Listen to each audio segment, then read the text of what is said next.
መዝሙር ዳዊት ምዕራፍ 1 ብምኽሪ ረሲኣን ዘይመላለስ ኣብ መገዲ ሓጣን ከኣ ዘይቀውም ኣብ መንበር መላገጽቲ ድማ ዘይቅመጥ ብሕጊ እግዚአብሔር ደኣ ዝፍሳህ ነቲ ሕጉን ለይትን መዓልትን ዝመራመሩ ሰብሲ ብፁዕ እዩ።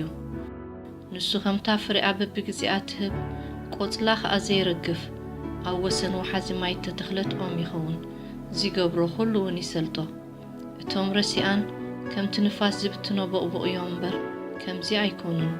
ንመገዲ ጻድቃንሲ እግዚአብሔር ይፈልጣ እዩ፣ መገዲ ረሲኣን ግና ክትጠፍእ እያ እሞ ስለዚ ረሲኣን ኣብ ፍርዲ ሓጣን እውን ኣብ ማሕበር ጻድቃን ኣይቂቖሙን እዮም።